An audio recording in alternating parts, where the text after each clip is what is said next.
My name is BB, the Black Box Recorder, an artificial intelligence programmed to remember the videos you forgot, the legends you buried, and the stories that poisoned your mind. We're joined by the man who built me, Tony E. Valenzuela. Together, we'll uncover Top 10 Internet Mysteries live. Entry number 4, Disneyland's Darkest Secrets. Voicemail message. Please don't play this in my real voice. I still work at the park, and I can't afford to lose my job over this. This happened 2 nights ago. I was on closeout duty in Adventureland. During my final walkthrough near Jungle Cruise, it was around 1:45. I noticed one of the boats, but it looked off. I got closer. I swear I saw a kid standing inside. Not moving, just staring at me. I called it in, but no one responded, so I stepped onto the boat to check, and it was completely empty. But on the floor of the boat, where I saw the kid, was a small pool of water.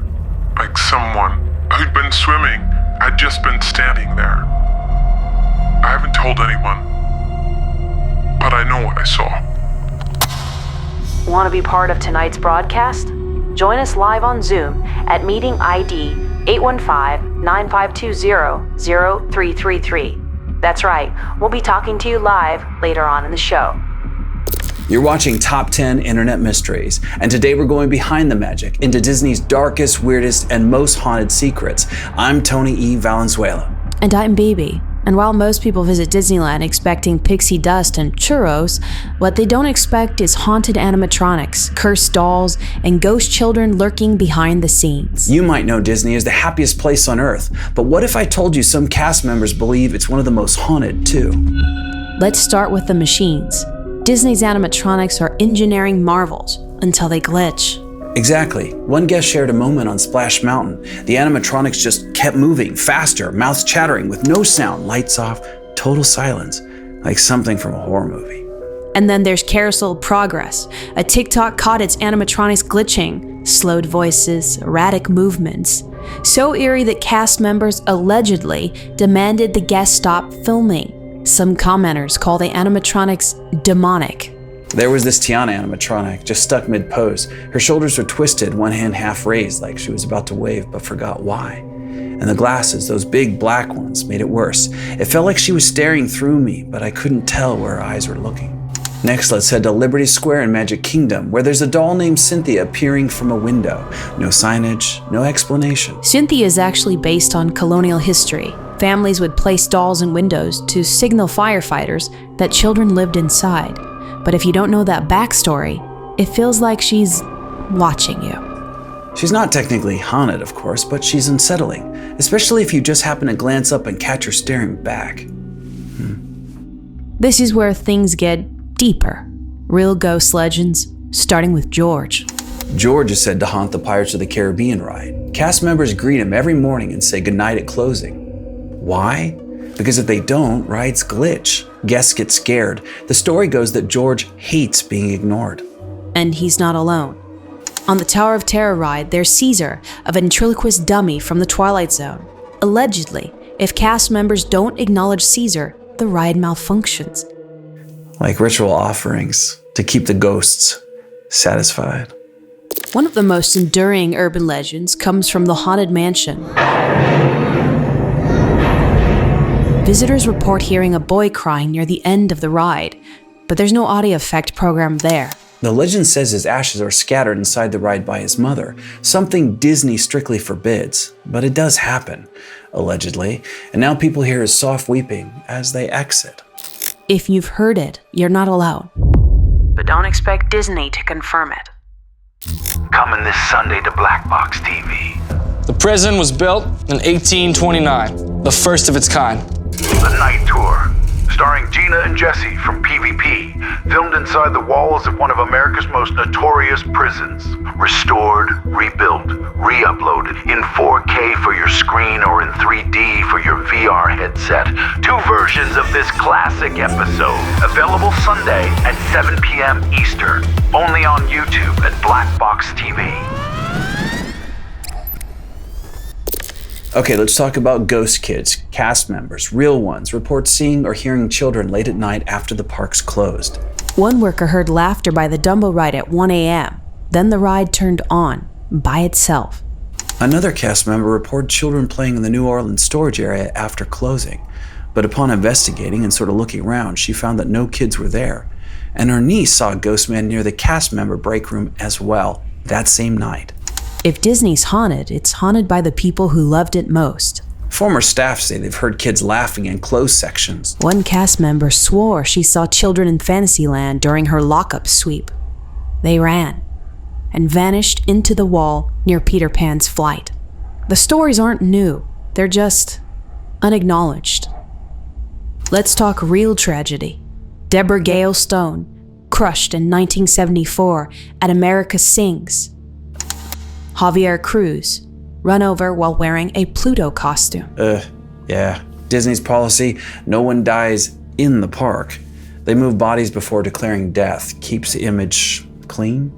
The Haunted Mansion reportedly uses a real spell book in the seance room. Pirates of the Caribbean once used real bones. One skull, in fact, behind the skeleton in bed is still real. And then there's George's Tower, a part of Pirates believed to have caused a fatal accident. Cast members say the initials scratched into its base can't be covered. They always return. 2016. A toddler got pulled into a lagoon by a gator. Between 2006 and 2015, Disney removed over 220 of them.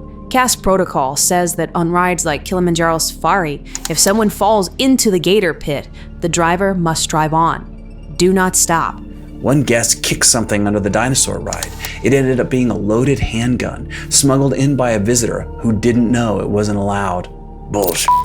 Some reports claim parents have tried to smuggle babies onto rides by hiding them in bags. One case was caught on Space Mountain. Our final story is straight out of a creepypasta. A woman and her sister were using the locker system near DCA, Disney California Adventure. A teenage girl in a long yellow skirt crouched near them for several minutes, but when they turned to talk to her, she was gone. No trace, no yellow dress. And here's the kicker. Her sister saw the girl too. They knew they'd seen a ghost. So what do you think? Animatronic glitches, ghostly dolls, haunted lockers?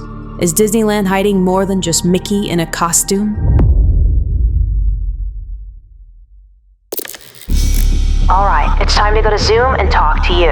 Remember, if you'd like to join the discussion, the meeting ID is 815-9520-0333. That's 815-9520-0333. You never know who or what you'll see on the other end.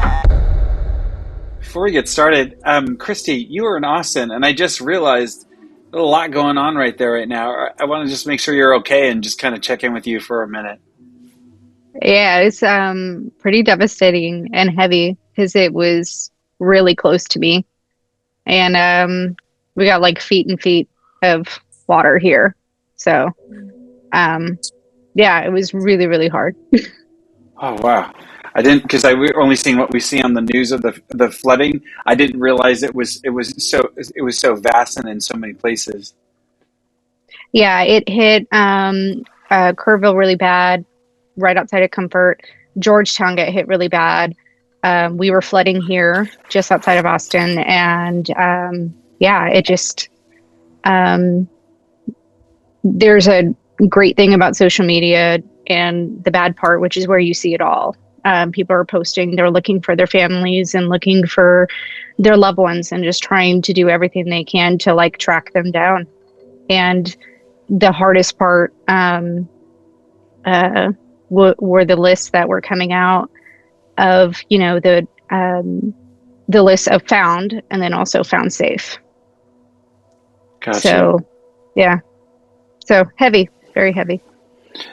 It's interesting too, like we're talking about Disneyland, which is the sort of the shellacking of America, right? It's the whitewash literally of American history.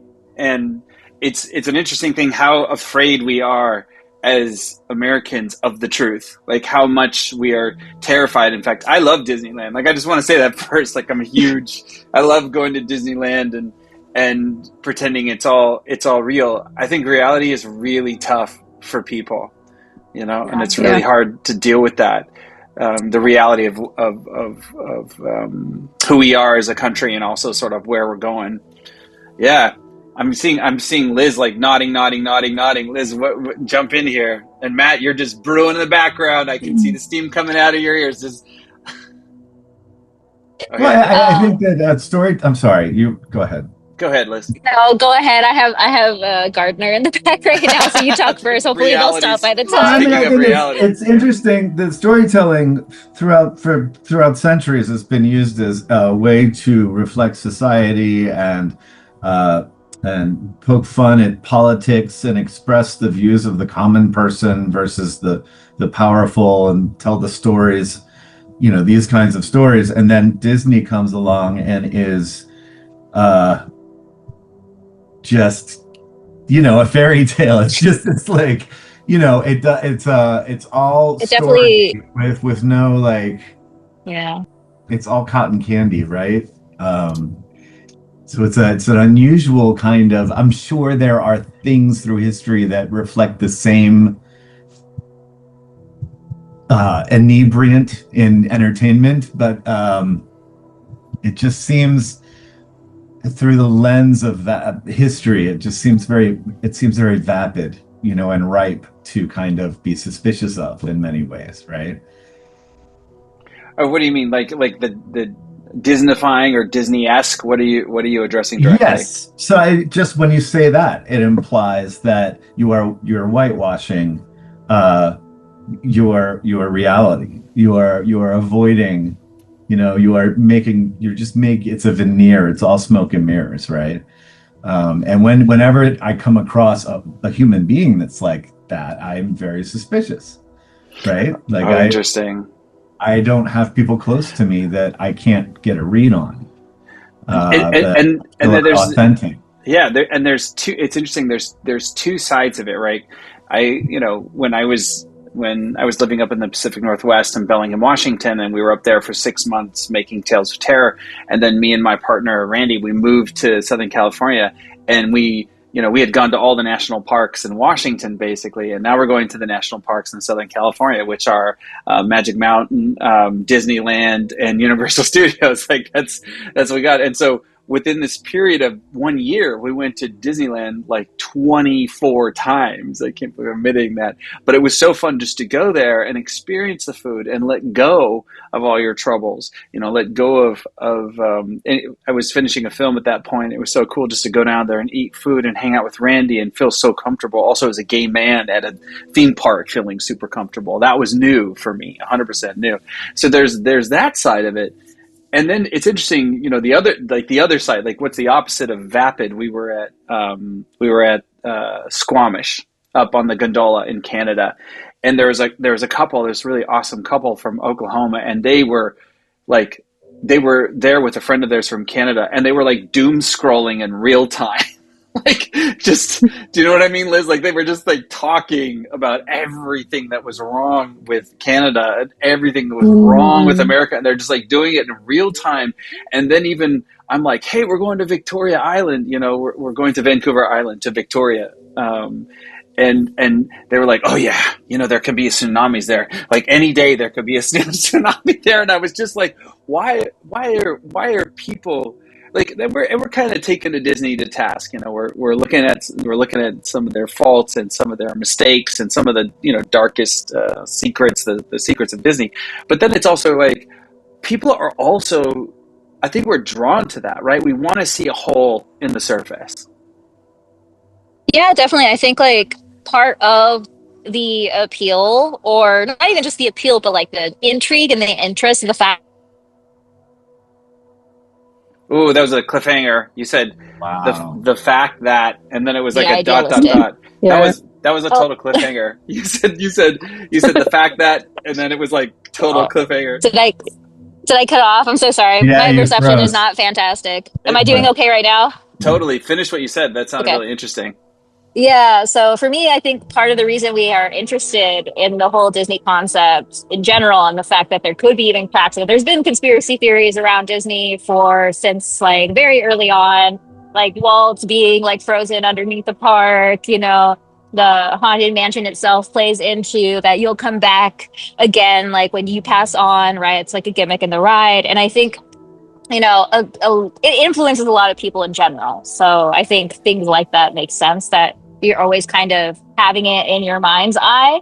But there is also things that, like you've previously discussed in other episodes as well, that this like Lovecraftian thing, this whole thing of like something bigger kind of hiding something underneath. Like we see Disney as this monolith in the entertainment space and in the amusement park space. Like they in themselves have taken over like franchises, they've bought in them, they're like full of like money. We think like they're part of, like, even in our mind's eye sometimes, Illuminati, stuff like that. There's this imagery. So there's something about this whole like big brother concept with the park, because it's so influential, that it almost seems like it would be impossible for them to not have some kind of like, skeleton in their closet. Like they're too big to not. That sounds so amazing too, as you're describing it. And then Chrissy, I'll jump to you just one second. As you're describing it, I think of like that Walt Disney and the Mickey Mouse statue right at the center of the park, right? And that's the top. That's the top of the iceberg. But as you go down right into the garden and just below it, there's a corporate cabal of witchcraft, of corporate capitalistic witchcraft going down there. Chrissy, jump in. What I find interesting, so obviously I live in Texas, is I went to Disney for one of the first times just recently. I did go previously for like most of a day in 2012 or something like that. But it's interesting to hear all these stories, and I'm like, I don't know these. It's not on my radar, because I think being in California, you're going to hear about it. You're going to the parks more often. And while there are exceptions, and I'm sure there's people around the country that do know all the Disney lore, is for me, I'm like, oh, this is new to me. I haven't heard this. I wasn't aware that, the guy on the ride that, I saw that there was a whole backstory with him. It's just, I went in and it was just like culture shock. And I was like, I had no idea this was all here. When I had gone previously, the Aladdin show was still there. And so getting to see all the new Star Wars stuff was neat. And luckily you gave me really good tips to get through the park. But it's definitely something that we don't have anything like that in Texas. So it's something. Football. You have football, right? You got football. That's Texas. You guys got Six Flags. You guys, yeah. In terms of like the equivalent in the theme park space, Six Flags, has more than just the parks there too. We have a Six Flags here in California, and they have a few others like around the US in general. But yeah, obviously, like the story wise, Six Flags is mainly just an amusement park, right? Well, like, well, we should tell people who are watching this too. So Liz is talking about Six Flags in Magic Mountain, is what it's called. It's in Magic Mountain. Yes, it's in Southern California, and it's basically like these incredible, like these awesome rides built in like like an Amazon distribution center. It's just like there's nothing but these. But it's cool originally rides. It's from Texas. It's from San Antonio, I believe. The Six Flags of Texas is why it's called Six Flags. So that's why I mentioned that is their equivalent, is that Six Flags is the theme park to come from, and the most famous theme park for the most part to come out of Texas. I did not know that. Obviously not to the same extent in reach, because like the other reason that Disney is so big outside of its theme parks is that it got into entertainment, right? Like they started making movies, Marvel movies, like their animations and stuff. They started a very prolific animation studio before even Pixar, and they like took on Pixar, right?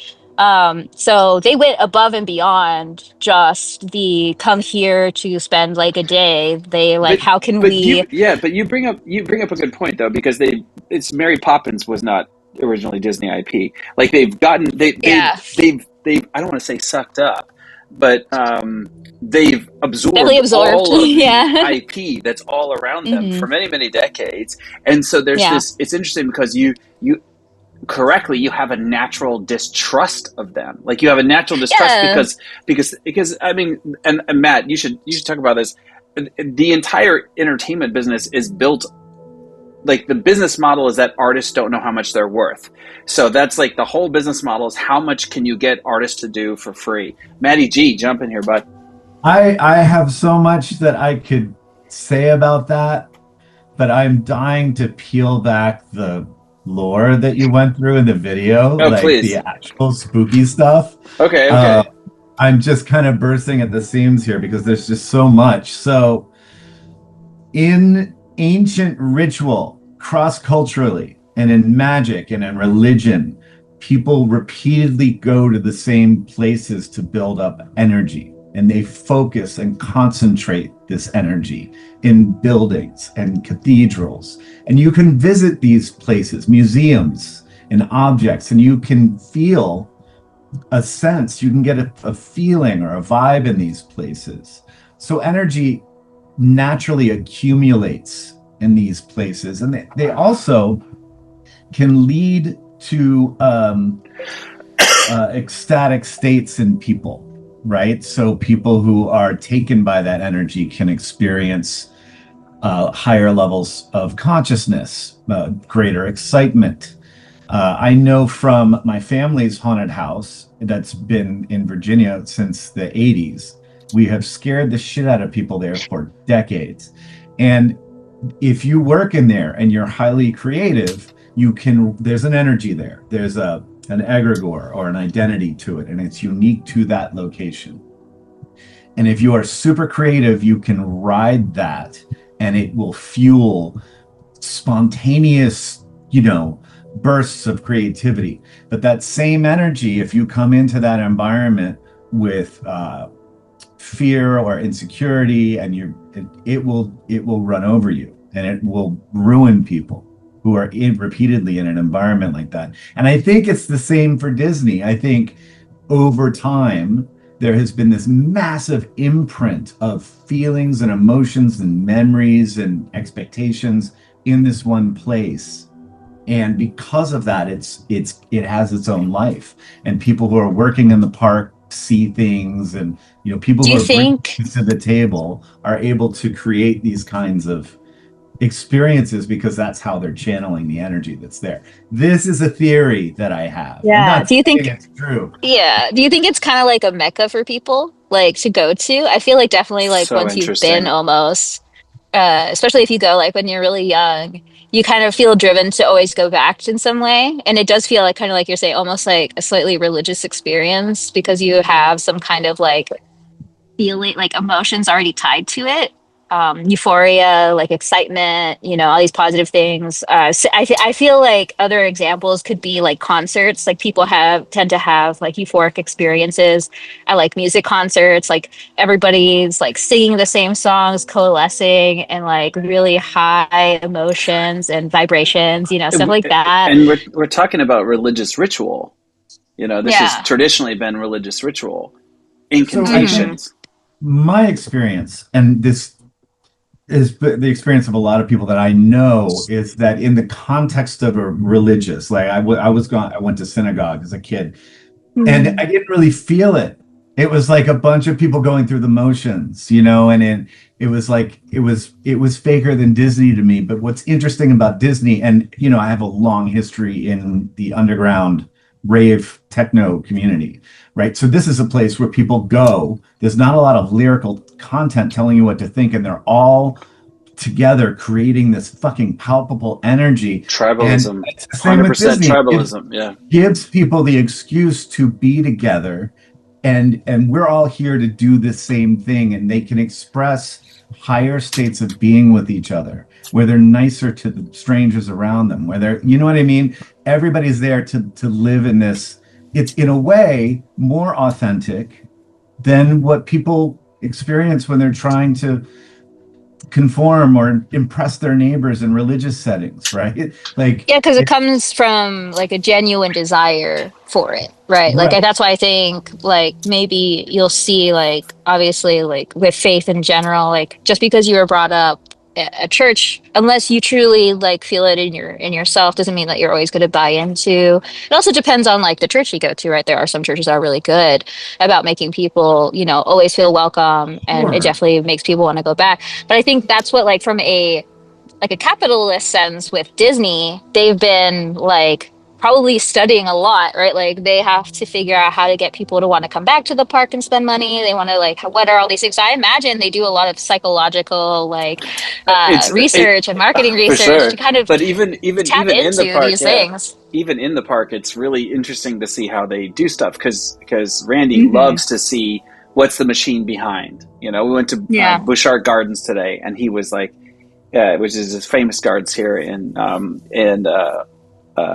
Victoria, and he was automatically looking how things sort of run and how they're getting all these incredible flowers and all these plants that aren't native to this area and how they're keeping them alive. He noticed this interesting thing at Disney that they do is that when they have the peak hours of their retail stuff, they make everything limited so that they have to sell it out. It's there the next morning in full supply, but they create scarcity so that you have this, that everything that you buy has this exclusivity to it. It's interesting though, just as, you know, where we're at today as you know, where we're at today, people say late stage capitalism, but also in some ways, I'm really going Neil Gaiman on this. Neil Gaiman wrote a book called American Gods, right? Which is an amazing book that I really love, which is about like all of the old gods, like Zeus and the Roman. There's a show based off of it now, right? Yeah. I did see that. Like the new gods are crazy. You got to read the book; it's so good. Yes, but it's kind of like. It's like, in some ways, Disney is this modern religion, right? And like all religions, it has problems and it's a business and all this kind of thing. I think, but at the heart of it is the, oh gosh, I'm going to get dark here. At the heart of it is the savior, the chosen one who died too soon, Walt Disney. It's an interesting thing. Like Disneyland is an very American religion. And it's so good that we've sent it to other countries. I am taking too much time up. Matt, Christy, jump in. I'm stuck because I'm a Universal girly. I'm sorry. Like I went to Disney, like I guess late in life and not as a kid because we couldn't afford it. And I went to Universal to see the Harry Potter stuff, obviously. And it rocked my world. And I feel like I'm home when I walk into Hogwarts. So whether it's in Orlando or in California, I feel at home there. And hearing y'all talk about Disney, I'm just like, my Universal. Were you ever influenced by any of the mediums outside of the theme parks at all? Like any of the Disney movies or films or like the Marvel films or anything like that? Yeah, I do. Yeah. And I was like really excited to see some of this stuff. But I would definitely lean into more that, like if you're like, at least for like, we could definitely like, just so you could join in on the conversation, right? Yeah, but Liz, this is great where she's going, because what she's saying is that her critical thinking was in such place that by the time that she experienced Disneyland as an adult, probably wasn't as impactful. It didn't get her because it didn't hook her because she wasn't a child. Like, it's got its hooks in you. I definitely think people who go to Disney and people who go to Universal, I feel like they're different vibes as well. Like, I feel like there's so many young children at Disney, which is fine. Kids are fine, but I feel like way more than Universal. And so it's just like how they run things. And I feel like Universal is more efficient with how they do like express lines. It is definitely more for adults. So that's why I like the shows and the movies that they have. Get in here, Matt, get in here. On that point, I had another thought that seems relevant here. So there is a lot of creepy Disney lore that we can go into, right? Not so much with Universal. And I made the observation that, because I'm 56, I know I look really young. Don't try this at home. But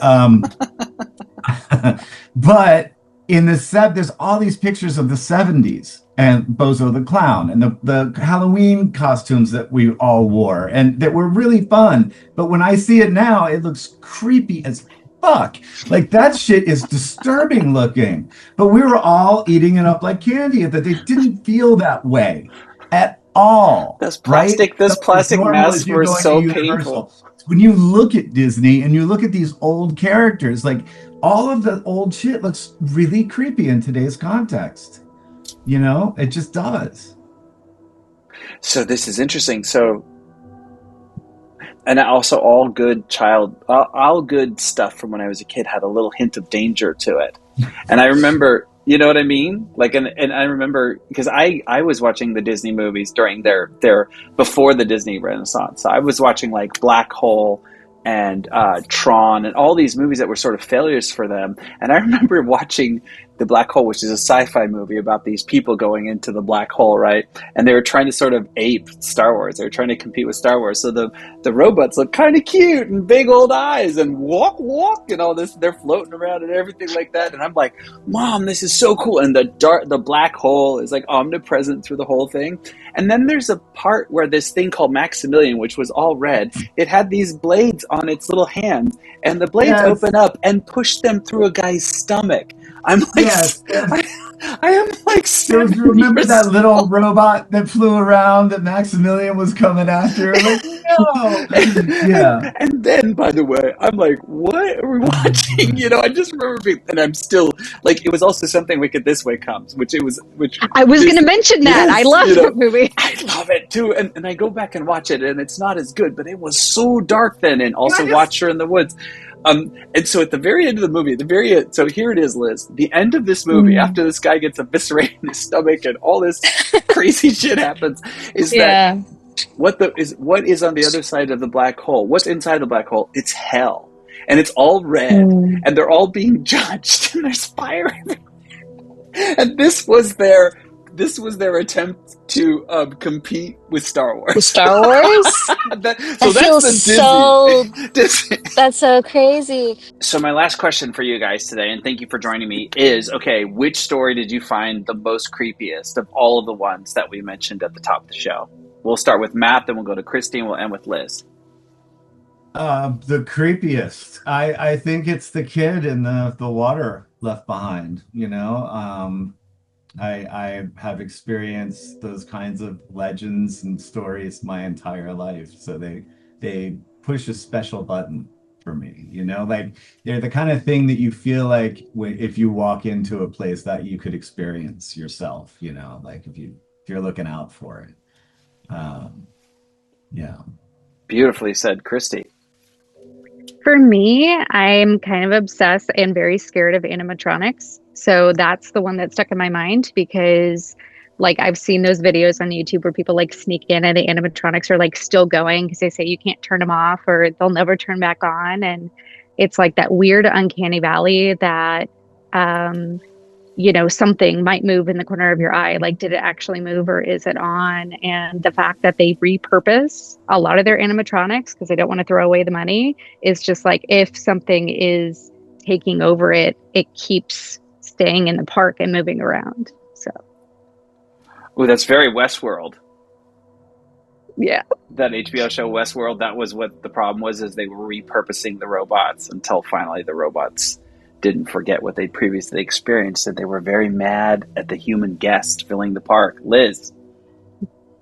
For me, it's really creepy. Like the initial foundation of the rule of like the people falling into the gator area in the park, really like that in itself is unsettling. But the rule that if somebody falls, that they have to keep driving and they can't like help them, for me is like a fundamental fear of like that a mistake can cost you your life, right? And that no one will help you. For me, that's terrifying. Maybe a little bit more terrifying than creepy. There are other things that were creepy, but that definitely got me. Yeah, I think the poor kid who was in the Goofy costume when he got hit by the float just knocked him out forever. Yeah. That was rough. Christy, be safe and be well, and really appreciate you guys joining me as I do. We will be back next week. Unfortunately, that's all the time we have for today's broadcast. To see photos of the locations and events mentioned in this episode, or to find links to some of the things we talked about, visit us on Instagram at BlackBoxTV. And if there's a mystery you want us to explore next, call us at 877-BlackBox-TV. That's 877-255-2988. And leave us a message. We're always listening. Next Friday at 7 p.m. Eastern, What If Monsters Were Real? We're diving into the densely populated archives of the SCP Foundation, right here on Black Box TV. End of line.